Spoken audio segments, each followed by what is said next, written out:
እንዴት ናችሁ ውድ ቤተሰቦቻችን? ፉአድ ባህሩ የዩቲዩብ ቻናል ላይ ትገኛላችሁ። እየተከታተላችሁን ስለሆነ እጅግ ከልብ አድርገን እናመሰግናለን። የተለያዩ የዝውውር ጉዳዮችን ወደ እናንተ የምናደርስበት ፕሮግራምን ይዘን ቀርበናል። አብራችሁኝ እንድትሆኑ በአክብሮት ጋብዛለሁ። የተለያዩ ስፖርታዊ ጉዳዮችን፣ የተለያዩ የዝውውር ጉዳዮችን እያነሳን ቆይታን እናደርጋለን። ከመሸጋገሪያ በኋላ በድጋሚ ተመልሰን እንመጣለን። ዛሬ የዝውውር ጉዳዮችን ሰፋ አድርገን በተለይ ከትልልቆቹ ክለቦች ጋር አያይዘን የምናነሳ ነው የሚሆነው። ማንቸስተር ዩናይትድን፣ አርሰናልን፣ ቸልሲን፣ ሊቨርፑልን፣ ሪያል ማድሪድን፣ ባርሴሎናን፣ ሌሎችንም የአውሮፓ ታላላቅ ክለቦችን የተመለከቱ የዝውውር ጉዳዮችን እያነሳን ቆይታን እናደርጋለን። ከመሸጋገሪያ በኋላ በድጋሚ ተመልሰን የምንመጣ ይሆናል። አብራችሁኝ እንድትቆዩም በአክብሮት ጋበዝኩኝ።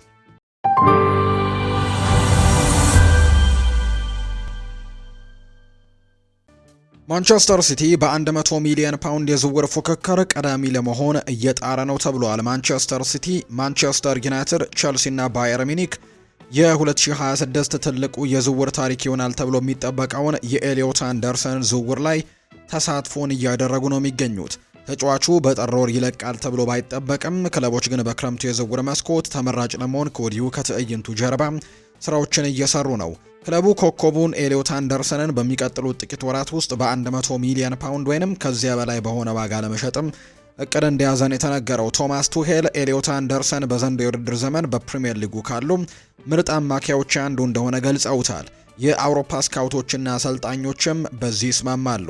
ማንቸስተር ሲቲ የ23 ዓመቱን ተጫዋች ዋጋም ለአንዳንድ ክለቦች ፈታኝ ሊሆን ቢችልም ሲቲ ግን ቀዳሚ ተፎካካሪ ሆኖ ወጥቷል።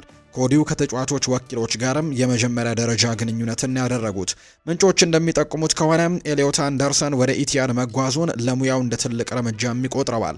ዩናይትድ እና ቼልሲም ሁለቱም ክለቦች አሁንም በፉክክር ውስጥ እንዳሉ ነው የሚነገረው።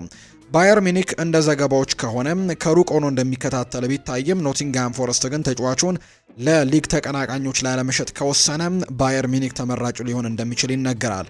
ኤሊዮት አንደርሰን እስከ 2029 ድረስ ኮንትራት ያለው ሲሆን በዓለም ዋንጫ ላይም ለእንግሊዝ ብሔራዊ ቡድን በቋሚነት እንደሚሰለፍ ነው የሚጠበቀው። ዋጋውን ደግሞ ከፍ ያደርገዋል ተብሎ የሚታሰበው ይሄኛው እንደሚሆን ነው የተነገረው።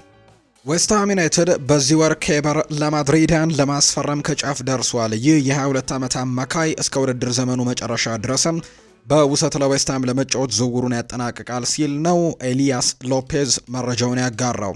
ተሰጥኦ ያለው ወጣቱ ተጫዋችም በአሁኑ ወቅት ፓሪስ የሚገኝ ሲሆን ለምስራቅ ለንደኑ ክለብም የሕክምና ምርመራውን እያከናወነ ነው የሚገኘው። ወጣቱ ተጫዋች ዌስትሃምን የሚቀላቀለው ከቬንዙዌላው ክለብ እንደሆነም ተናግሯል።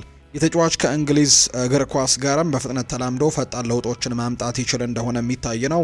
ዌስትሃም በሜዳው መሃል ላይም ተጨማሪ ጥራት ያለው ተጫዋች እንደሚያስፈልገው ግልጽ ነው። ይህ ወጣት አማካኝም ቡድኑን እንደሚያሻሽል ተስፋ ተጥሎበታል።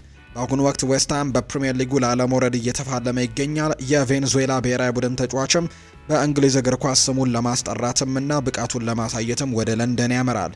በፕሪሚየር ሊጉ ጥሩ ብቃትን ካሳየም በክረምቱ የዝውውር መስኮትም ትልቅ ዝውውር የመፈጸም እድል ሊኖረው እንደሚችል ተናግሯል። ሀመርሶቹ በዚህ ውድድር ዓመት በሊጉ ለመቆየት ከፍተኛ ትግል እያደረጉ ነው። እንደ ዌስትሃም ያለ ትልቅ ክለብም የተሻለ ውጤት ይጠቀምበት የነበረ ቢሆንም አሁን ላይ ግን ላለመውረድ እየታገለ ይገኛል። በዚህ ወር የአጥቂ ክፍላቸውን ለማጠናከር ጥረት ያደረጉ ሲሆን አሁን ደግሞ በመሃል ሜዳ ላይ ተጨማሪ ጥልቀትና ጥራትን ለመጨመር እየሰሩ ነው። የጥር የዝውውር መስኮት ከመዘጋቱ በፊት ትክክለኛ ተጫዋቾችን ማስፈረም መቻላቸው በሊጉ ለመቆየትም ወሳኝ ይሆናል ተብሎ ነው የሚታሰበው። አስቶን ቪላ በጉዳት ምክንያት ከውድድር ዘመኑ ሊያመልጠው የሚችለው ቡባካር ካማራን ለመተካት የቸልሲውን ኮከብና በአሁኑ ሰዓት በኤሲ ሚላን የሚገኘው ሉፍተስ ቼክን ለማስፈረም እያሰበ ነው። የ29 ዓመቱ እንግሊዛዊ አማካይ በጣሊያን ቆይታው መጀመሪያ ላይ ጥሩ ቢሆንም አሁን ላይ ግን የመሰለፍ እድሉ እየቀነሰ በመምጣቱ ወደ ፕሪሚየር ሊግ የመመለስ እድል ነው የሚኖረው። ኒውካስልም ተጫዋቹን ለማስፈረም ፍላጎት እንዳለው ይነገራል። የዳግላስ ሉዊዝ ሁኔታን ስንመለከት ቪላ የቀድሞ ተጫዋቹን ዳግላስ ሉዊዝን እንደመለሰው የሚታወቅ ጉዳይ ነው። ተጫዋቹ በአሁኑ ወቅት ከዩቬንቱስ ውስጥ በውሰትም ኖቲንግሃም ፎረስት እንደነበር እናስታውሳለን። ባለፉት ጥቂት ወራት ውስጥ ዩሳ አላኦን ከሼፊልድ ዌንስዴይ ለመልቀቅ ሲወራ ቆይቷል። የ17 ዓመት ወጣት በመላው ሀገሪቱ ከፍተኛ ግምት የሚሰጠው ሲሆን በርካታ ታላላቅ ክለቦችም እድገቱን በቅርበት ሲከታተሉት ነበር። በተለይም ሊቨርፑልና ማንቸስተር ዩናይትድ ተጫዋቹን ለማስፈረም እቅድ ነበራቸው። እንደ ዘስታር ዘገባ ከሆነም ተጫዋቹ አሁን ላይ በጥር ወር የዝውውር መስኮትም ወደ ሼፊልድ ለማምራትም ከጫፍ ደርሷል። ሼፊልድ ዌንስዴይ ለተጫዋቹ ከፕሪሚየር ሊጉ ክለብ ባለ 6 አሃዝ የገንዘብ ክፍያ 100,000 ፓውንድ የሚያገኝ ሲሆን ከተጫዋቹ ብቃት አንጻር ተያይዘውም የሚከፈለው ተጨማሪ ክፍያዎች ወይም አድኦንሶች በስምምነት ውስጥም ተካተዋል። ኤቨርተን እና ማንቸስተር ሲቲም ይህንን የ17 ዓመት ወጣት ለማስፈረም ፈልገው ነበር። ሆኖም ቼልሲ ፉክክሩን በማሸነፍ ተጫዋቹን የግል ሊያደርግም ችሏል። ሰማያዊዎቹ ባለፉት ዓመታት በወጣት ተሰጥኦች ላይ ኢንቨስት ለማድረግም ያላቸው ፍላጎት በተደጋጋሚ ያሳዩ ሲሆን አሁንም በክለቡ ያለው ጠንካራ የወጣት ተጫዋቾች ስብስብም ለማጠናከር እየሰሩ ነው የሚገኙት። የተጫዋች በመስመር ተከላካይነትም ሆነ በመስመር አማካኝነት ወይም ዊንግ ባክም መጫወት የሚችል ነው። በቅርቡ በሻምፒዮንሺፕም እንዲሁ ደግሞ ለመጀመሪያ ጊዜ በቋሚነት ተሰልፎ በፖርትስማውዝ ላይ ድንቅ ብቃትን አሳይቷል። በትክክለኛው መመሪያም ካደገ ከፍተኛ ደረጃ ያለው የመድረስ ብቃትም እንዳለው ጥርጥር የለውም። በቸልሲ ቤት ወዲያውኑ ለዋና ቡድን ይሰለፋል ተብሎ የማይጠበቅ ሲሆን መጀመሪያ የክለቡን የወጣቶች ቡድን ይቀላቀላል። ቸልሲ ወጣት ተጫዋቾችን በማሳደግ ረገድ ጥሩ ታሪክ ያለው በመሆኑ ለዚህ ተጫዋች እድገትም ቁልፍ ሚናን ይጫወታሉ ተብሎ ነው የሚታሰበው። የተሰጥኦ ያለው ወጣት ዝውውሩን በማሳካቱ የሚደሰት ሲሆን የወደፊት እጣ ፈንታውን በመወሰኑ አሁን ላይ ትኩረቱን ብቃቱን ማሻሻል ላይ ያደርጋል ተብሎ እንደሚታሰብ ነው የተነገረው። ሚኬል አርቴታ የሪያል ማድሪዱን ድንቅ ወጣት አይን ውስጥ አስገብቷል። አርሰናል የ19 ዓመቱን የአካዳሚ ኮከብም ይፈልጋል። አርሰናል የሪያል ማድሪዱን ተከላካይ ቪክተር ቫልደፔናስን ለማስፈረም ነው ፍላጎት ያለው። እንደ ቲም ቶክ ዘገባ ከሆነ ዝውውሩ በጥር ወር የመከናወን እድሉ አነስተኛ ቢሆንም አርሰናል የ19 ዓመቱን ተከላካይ የረጅም ጊዜ እቅዱ አድርጎታል። በቀጣይ እሱን ለማስፈረም ጥረት ሊደረግም ይችላል። የግዙፍ ተከላካይ ዋና የመጫወቻው ቦታው የማል ተከላካይነት ቢሆንም በግራ መስመር ተከላካይነትም የመጫወት ብቃት አለው። ወደ ከፍተኛ ደረጃ ተጫዋችነት ለማድረግ የሚያስችሉ ክህሎቶች ያሉት ሲሆን አርሰናልም እሱን ኮትኩቶ የነገ የቡድኑ ኮከብ ሊያደርገው ይችላል። ይሁን እንጂ ሪያል ማድሪድ እንዲህ ያለውን ከፍተኛ ተሰጥኦ በቀላሉ ሊለቅ አይችልም። እንዲያውም በክለብ ውስጥም በዚህ የውድድር ዘመን መጀመሪያ ላይ ለዋና ቡድን እንዲሰለፍም አድርጎታል። የሪያል ማድሪድ አካዳሚ ውጤት የሆነው ይህ ወጣት ትልቅ ተስፋ የሚጣልበት ሲሆን ክለቡም ለዋናው ቡድን በቋሚነት እንዲሰለፍ የማሳደግ ተስፋ አለው። አርሰናል በውድድር ዘመኑ ሲጠናቀቅም ለዚህ ወጣትም የማል ተከላካይ ጥያቄ ያቀርብ እንደሆነ የሚታይ እንደሆነ ነው የተነገረው። አርሰናል በአሁኑ ወቅት በቂ የተከላካይ መስመር ተጫዋች ያሉት በመሆኑ ለዚህ ስፔናዊ ተጫዋች ጥያቄ ማቅረባቸው የሚጠበቅ ባይሆንም አስገራሚ ግን ሊሆን ይችላል። ተጫዋቹ ለእድገቱ ሲባልም የዋና ቡድን የመጫወት ዕድል የሚያገኝበት ክለብም ያስፈልገዋል። ስለዚህም አርሰናል በአሁኑ ሰዓት ለሱ ተመራጭ ቦታ ላይሆን ይችላል። ይልቁንም በቋሚነት የመጫወት ዕድል ወደሚያገኝበት ክለብ ማምራቱ ይበልጥ ይጠቅመዋል። ሪያል ማድሪድም ቢሆን በአሁኑ ወቅት ሰፊ የመጫወቻ ዕድል ላይሰጠው ይችላል። በመሆኑም ወጣቱ ተከላካይ በውሰት ውል ሄዶ ልምድም ቢቀስም ለእድገቱ የተሻለ ይሆናል። በትልቅ ክለብ ውስጥ ተቀያሪ ወንበር ላይ መቀመጥም ለወደፊት ተስፋው እንቅፋት ሊሆን እንደሚችል ስለሚታወቅም ሁኔታው እንዴት እንደሚቀጥልም የሚታይ ይሆናል ተብሎ ነው የሚጠበቀው። እንደ ስካይ ጀርመኒ ዘገባ ከሆነ ማንቸስተር ዩናይትድ እና ቼልሲ የ25 ዓመቱን የቦሩሲያ ዶርትመንድ አማካይ ፍሌክስ ኒሜቻን ለማስፈረም ፍላጎት አላቸው። ኒሜቻ በዘንድሮው የውድድር ዘመን በዶርትሙንድ ቤት እጅግ ወጥ የሆነ ብቃትን እያሳየ የሚገኝ ተጫዋች ነው። በቡድን ውስጥም ቋሚ ቦታውን አስከብሯል። ኒሜቻ በተለይም ከግብ ክልል እስከ ግብ ክልል ወይም ቦክስ ቱ ቦክስ የምንለው በመሮጥም ኳስን ወደፊት በማሻገርና የተጋጣሚ ተከላካይ ክፍልን በሚሰብሩ ፓሶቹም በደንብ የሚታወቅ ነው። ዶርትሙንድ ተጫዋቹን የቡድኑ ግንባታ ማዕከል አድርጎ ስለሚመለከተው እስከ 2028 ያለው ኮንትራትን ለማደስና የተሻለ ክፍያ ለማቅረብም እያሰበ ነው። ክለቡ ተጫዋቹን በቀላሉ የመልቀቅ ፍላጎት የሌለው ሲሆን ከ60 እስከ 65 ሚሊዮን ዩሮ የሚደርስም ሂሳብ ካልቀረበለት እንደማይደራደር ነው የተናገረው። ኒሜቻ ወደ እንግሊዝ የመመለስ ፍላጎት እንዳለው በተለያዩ ጊዜያት ፍንጭ ሰጥቷል። ለዚህም ምክንያቱ በጀርመን ቢወለድም ያደገው በማንቸስተር ሲቲ አካዳሚ ውስጥ ነው። እንደ ፊል ፎደን፣ ኮል ፓልመር ካሉ ተጫዋቾች ጋርም አብሮ ማደጉ ለፕሪሚየር ሊጉ ቅርብ ያደርገዋል። ሌላው ታላቅ ወንድሙ ሉካስ ኒሜቻ በአሁኑ ወቅት ለሊድስ ዩናይትድም የሚጫወት በመሆኑ ቤተሰቡ ከእንግሊዝ እግር ኳስ ጋርም ጠንካራ ትስስር እንዳለው ነው የሚነገረው። እንደ ፉትቦል ኢንሳይደር ዘገባ ከሆነ ማንቸስተር ዩናይትድ ሜሰን ግሪንውድን ወደ ኦልድ ትራፎርድ የመመለስ ሀሳብ ላይ ውይይት እያደረገ ነው። ግሪንውድ በ2024 ክረምት ወደ ማርሴይ ከተዘዋወረ በኋላ በፍሬንች ሊግ ዋን ካሉ ምርጥ ተጫዋቾች አንደኛው መሆን ችሏል። በማርሴይ በቆየባቸው የመጀመሪያዎቹ ሁለት የውድድር ዘመናትም ከ40 በላይ ጎሎችን ማስቆጠሩ ዩናይትድ ተጫዋቹን ሲሸጥም ለምን የመልሶ መግዣ ውልም ወይም ባይባክ ክሎዝም እንዳስቀመጠ ማሳያ ነው። ግሪንውድ በማርሴይ ቤት ባደረጋቸው 63 ጨዋታዎች 42 ጎሎችን አስቆጥሮ 9 ጎል ዕድሎችን አሲስት አድርጓል።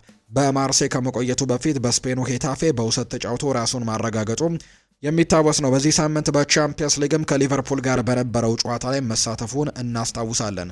ዩናይትድ እሱን የሚፈልገው በክንፍም ሆነ በአጥቂ መስመር ላይ መጫወት የሚችል ሁለገብ ተጫዋች ስለሚፈልግ ነው። ምንም እንኳን ግሪንውድ በሜዳ ላይ ያለው ብቃቱ ድንቅ ቢሆንም እሱን በድጋሚ ማስፈረም ግን በክለቡ ደጋፊዎች ዘንድ ተቀባይነት ላይኖረው ይችላል። ከሜዳ ውጭ ያሉ ጉዳዮች ግሪንውድ ክለቡን የለቀቀው ከሜዳ ውጭ በነበሩ አወዛጋቢ ጉዳዮች መሆኑ የሚታወስ ነው። ብዙ ደጋፊዎች ክለባቸው ከግሪንውድ ስም ጋር በድጋሚ እንዲያያዝም አይፈልጉም። ለዚህም ደግሞ ዩናይትድ ተጫዋቹን የመመለስ ውሳኔን ካሳለፈ ከደጋፊዎች ሊሰነዘርበት የሚችለውን ተቃውሞ ግምት ውስጥ ማስገባት ይኖርበታል ተብሎ ነው የሚጠበቀው። ማንቸስተር ዩናይትድ የናይጄሪያዊውን አማካይ ዊልፍሬድ እንዲዲን ከቱርኩ ቤሺክታሽ ለማስፈረም ድርድር መጀመሩ ተዘግቧል። ተጫዋቹ ወደ እንግሊዝ እግር ኳስም ለመመለስ ከፍተኛ ፍላጎት እንዳለው ነው የሚነገረው። ጋዜጠኛ አለን ማየር እንደዘገበው ከሆነ ዊልፍሬድ እንዲዲ ሌስተርን ለቆ ወደ ኢስታንቡል ካመራ ገና 6 ወር ቢሆንም ዩናይትድ ግን ዝውውሩን ለማሳካት ንግግር ጀምሯል። የአሁኑ የዩናይትድ ጊዜያዊ አሰልጣኝ ማይክል ካሪክ የአማካይ ክፍሉን ለማጠናከር ቀዳሚ ተግባራቸው እንደሆነ ነው የሚነገረው። የ29 ዓመቱ ዊልፍሬድ እንዲዲ በሌስተር ሲቲ ቤትም በነበረው የ8 ዓመታት ቆይታ 220 የፕሪሚየር ሊግ ጨዋታዎችን በማድረግ ትልቅ ልምድንም አካብቷል። ኳስን የመቀማት ብቃቱ፣ የመከላከል ንቃቱና አካላዊ ጥንካሬው ለዩናይትድ የአማካይ ክፍል ሚዛን ሊሰጥ እንደሚችልም ነው የሚታመነው። ካሴሜሮ በጉዳት እየታገለ ባለበት ሰዓትም ሜሰን ማውንት ብቃቱን ባላገኘበትና ወጣቱ ኮቢ ማይኖ ከፍተኛ ኃላፊነት በወደቀበት በዚህ ሰዓት የዊልፍሬድ እንዲዲ መምጣት መሪነትንና መረጋጋትን ሊጨምርላቸው ይችላል ተብሎ ነው የሚታሰበው። እንዲዲ ባለፈው ነሐሴ ወር ሌስተር ለሁለተኛ ጊዜ ከሊጉ ሲወርድ ነበር ወደ ቱርክ ያመራው። ሆኖም ግን እድሉን ካገኘ ወደ እንግሊዝ የመመለስ ፍላጎት እንዳለው ምንጮች ይናገራሉ። በቤሺክታሽ ስለ ዩናይትድ ፍላጎት ቢያውቅም የወሳኝ ተጫዋቾቻቸውን በውድድር ዘመን አጋማሽ መልቀቅ ጉዳይ በድርድር የሚወሰን ይሆናል ተብሎ ነው የሚጠበቀው። አርሰናል ብራዚላዊውን አጥቂ ጋብሪኤል ሄሱስን ከጉዳት መልስ እያሳየ ባለው ድንቅ ብቃት ምክንያት የኮንትራቱ ዘመን በአንድ ተጨማሪ ዓመት ለማራዘም መዘጋጀቱን የተዘገበው። ጋብሪኤል ሄሱስ እንደ አውሮፓውያኑ አቆጣጠር በ2022 ከማንቸስተር ሲቲ ወደ አርሰናል ከመጣ በኋላ በጉዳትና በብቃት መውረድ ምክንያትም ፈታኝ ጊዜያትን ቢያሳልፍም በቅርቡ እንደ አስተን ቪላና ኢንተር ሚላን ባሉ ትልልቅ ጨዋታዎች ላይ ያስቆጠራቸው ጎሎች በኤምሬትስ የመቆየት ተስፋውን እንዲያንሰራራ አድርገውታል። በሳምንቱ አጋማሽ በነበረው የቻምፒየንስ ሊግ ጨዋታ ጋብሪኤል ሄሱስ በቋሚነት ተሰልፎ በሁለት ጎሎች ክለቡን ለታሪካዊ ድልም አብቅቶታል። የቪክተር ዮኬሬሽ አጀማመር ባለፈው ክረምትም ለክለቡ በከፍተኛ ሁኔታ የተቀላቀለው ቪክተር ዮኬሬሽ አጀማመሩ ቀዝቃዛ ነበር። ሚኬል አርቴታ ስለ ጋብሪኤል ሄሱስ ድጋሚ እንዲያስብ ያደረገው በዛ ምክንያት ሳይሆን አልቀረም። ዌስትሃምና ኤቨርተን ሁለቱ ክለቦች ጋብሪኤል ሄሱስን ለማስፈረም ፍላጎቱ ነበራቸው። ሆኖም ግን አርሰናል ኮንትራቱን የሚያራዝም ከሆነ የነሱ ተስፋ ይጨልማል። ምንም እንኳን ጋብሪኤል ሄሱስ በብቃቱ ላይ ሲሆን ዓለም አቀፍ ደረጃ ያለው አጥቂ ቢሆንም ደጋፊዎች ግን የኮንትራቱ መራዘም አዲስ አጥቂ እንዳይመጣ እንቅፋት ሊሆን ይችላል በሚል ስጋት ላይ ናቸው። ጋብሪኤል ሄሱስ ከጉዳት ነፃ ሆኖ የመቆየቱ ጉዳይ አሁንም ትልቅ ጥያቄ ምልክት ቢሆንም አሁን ባለው የገበያ ሁኔታ የተሻለ አጥቂ ማግኘት አስቸጋሪ መሆኑ ለአርሰናል ውሳኔ ምክንያትም ሳይሆን አልቀረም ነው የተባለው። በዴይሊ ሜል ዘገባ መሰረት ቶትናም ለሊቨርፑል አማካይ ከርቲስ ጆንስ ያለው የቆየ ፍላጎት ይበልጥ ለማጠናከር ተዘጋጅተዋል። ምንም እንኳን እስካሁን ለሊቨርፑል የቀረበ ይፋዊ ጥያቄ ባይኖርም ስፐርሶች ግን የ24 ዓመቱን ተጫዋች ቴክኒካላዊ ብቃትና ሁለገብነትን ለበርካታ ዓመታትም ሲያደንቁት ቆይተዋል።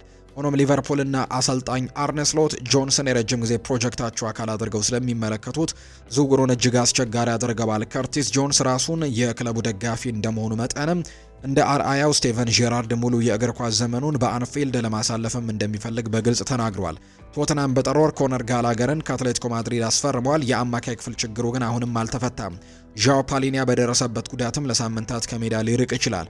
ሮድሪጎ ቤንታንኩርም ለረጅም ጊዜም ከሜዳ እንደሚርቅ በመታወቁ የአሰልጣኝ አንጌ ፖስት ኮግሉ ስብስብ መረጋጋትን አጥቷል። ክለቡ በደረጃ ሰንጠረዡ ዝቅተኛው ክፍል ላይ ወይም ቦተም ሃፍ ላይ የሚገኝ በመሆኑ ፈጣሪ የሆኑና ጎል ማስቆጠር የሚችሉ አማካዮችን ማስፈረም ለአሰልጣኝ ቶማስ ፍራንክ እጅግ አስፈላጊ ነው። የቀድሞ አሰልጣኝ የርገን ክሎፕ ልዩ ተጫዋች ሲሉ የገለጹት ከርቲስ ጆንስ ከክለቡ አካዳሚ የወጣ በመሆኑ ለሊቨርፑል ትልቅ ዋጋ አለው። ሊቨርፑል እጅግ በጣም ከፍተኛ የሆነ የገንዘብ ጥያቄ ካልቀረበለት በስተቀር ተጫዋቹን የመሸጥ ምንም አይነት ፍላጎት እንደሌለው የሚያሳዩ መረጃዎች ናቸው እየወጡ የሚገኙት። የክሪስታል ፓላስ የጥር ወር የዝውውር መስኮት በከባድ ፈተና ውስጥ ማለፉን አሁንም ቀጥሏል። ክለቡ በዚህ ወር ማርክ ጉሂን ለማንቸስተር ሲቲ የሸጠ ሲሆን አጥቂውን ዣን ፊሊፕ ማቴታን ደግሞ አሁን ወደ ኤሲ ሚላን ሊልክ ነው። አሁን ደግሞ ሶስተኛው ተጫዋች ጄፈርሰን ለርማ የብራዚሉ ፓልሜራስ ኢላማ ሆኗል። እንደ ደቡብ አሜሪካዊው የመገናኛ ብዙሃን ዘገባ ከሆነ ጀፈርሰን ለርማ በሴልኸርስት ፓርክ ያለው የ6 ወራት ኮንትራትን ማጠናቀው አዲስ ፈተናን ለመጀመር ፍላጎት አለው። ምንም እንኳን ለርማ እንደ ማርክ ጉሂና ዣን ፊሊፕ ማቴታ ወሳኝ ባይሆንም ብዙ ተጫዋቾች በአንድ ጊዜ ክለቡን መልቀቅ መፈለጋቸው ግን ለክሪስታል ፓላስ ትልቅ ስጋት ነው። የኦሊቨር ግላርሰን ስብስብ የሚነሳው ነው። አሰልጣኝ ኦሊቨር ግላስነር በውድድር ዘመኑ መጨረሻ ክለቡን እንደሚለቁ ማስታወቃቸው ይታወሳል። ግላስነር ክለቡ በዝውውር ገበያው ላይ እያደረገ ባለው እንቅስቃሴ ደስተኛ እንዳልሆኑም ፍንጭ ሰጥተዋል። ክለቡ ለአሁኑ ወቅትም በሁሉም ውድድሮች ባደረጋቸው 10 ጨዋታዎች ላይ ድል አልቀን ነው። ይህም ደካማ ውጤት በፕሪሚየር ሊግ የደረጃ ሰንጠረዥ እስከ 13ኛ ደረጃ እንዲወርዱ አድርጓቸዋል። ባለፈው የውድድር ዘመን 2025 የታሪካቸውን የመጀመሪያ የኤፍኤ ካፕ ዋንጫን በማንሳት ታሪክ የሰሩት እነዚህ ቡድኖች ከጥቂት ወራት ውስጥም ያሸነፈው ስብስብ ሙሉ በሙሉ እየፈራረሰ መሆኑ ደጋፊዎቻቸውን በእጅጉ አሳስቧል ነው የተባለው። በዚህ ሳምንት መጨረሻ በሚደረጉ ጨዋታዎች ላይ ነጥብ ተጋርተው እንደወጡ የምናስታውሰው ጉዳይ ነውና በጣም አስቸጋሪ ጊዜ ላይ እንደሚገኙ ነው ዘገባዎች እየጠቆሙ የሚገኙት ክሪስታል ፓላሶች።